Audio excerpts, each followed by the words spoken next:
Hi, நாங்கள் மது makeup artist. Hair style பண்ணுறதுக்கான tools என்னென்னு இன்னைக்கு பார்க்க போகிறோம். நம்மளோட வேண்டில் ரொம்ப மஸ்டாக இருக்க வேண்டியது பார்த்தீங்கன்னா இந்த 5 ப்ராடக்ட்டும். அதில் ஃபர்ஸ்ட் பார்த்தீங்கன்னா ப்ளோ ட்ரை வந்து ரொம்ப ரொம்ப இம்பார்ட்டண்டான ஒரு விஷயம். இயர்லி மார்னிங் வந்து முகூர்த்தத்துக்கு எல்லாமே பிரைடு வந்து ஆயிலெலாம் வச்சு ஹேர் வாஷ் பண்ணியிருக்கும் போது அந்த டைமில் நம்மளுக்கு ப்ளோ ட்ரை இருந்துச்சுன்னா ரொம்ப யூஸ்ஃபுல்லாக இருக்கும். அதனால் எப்பயுமே இதை மறக்காமல் ப்ளோ ட்ரை வச்சுக்கோங்க.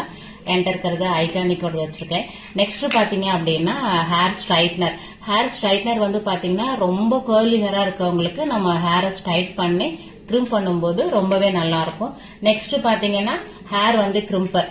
இதுல பாத்தீங்கன்னா நான் வந்து 2 டைப் ஆஃப் வந்து வச்சிருக்கேன். இது வந்து பாத்தீங்கன்னா ரொம்ப பிராடா இருக்கிற மிஷின் வந்து இது வந்து மெர்மைடுக்கு வந்து நம்ம மெர்மைடு ஹேர் ஸ்டைல் யூஸ் பண்ணும்போது இதுல நம்ம பண்ணும்போது குயிக்கா நமக்கு வந்து முடிஞ்சிடும். நெக்ஸ்ட் என்னன்னு பாத்தீங்கன்னா இது வந்து பாத்தீங்கன்னா மைக்ரோ கிரிம்பர். இதுல வந்து பாத்தீங்கன்னா இதோட பல்லு எல்லாமே பாத்தீங்கன்னா ரொம்ப குட்டி குட்டியா இருக்கும். இயர் டு இயர் பார்ட்டிஷியன் நம்ம எடுக்கும்போது இந்த மாதிரி நானோ கிரிம்பர், அதாவது மைக்ரோ கிரிம்பர்ல வந்து நீங்க கிரிம் பண்ணீங்க அப்படின்னா ரொம்ப நேச்சுரலா இருக்கும். ஐகானிக்கு ஈக்குவலா கார்ஜியோ அப்படின்ற பிராண்ட் வந்து நான் வந்து யூஸ் பண்றேன். ஐகானிக்ல என்கிட்ட இருக்கு. இப்ப பாத்தீங்கன்னா 4500 சம்திங் வரும். இது 1700 என்னமோ தான். ரொம்ப சூப்பரா இருக்கு. நான் இப்ப ரீசெண்ட் டேஸ்ல நான் இதை யூஸ் பண்ணிட்டு இருக்கேன். நெக்ஸ்ட் என்னன்னு பாத்தீங்கன்னா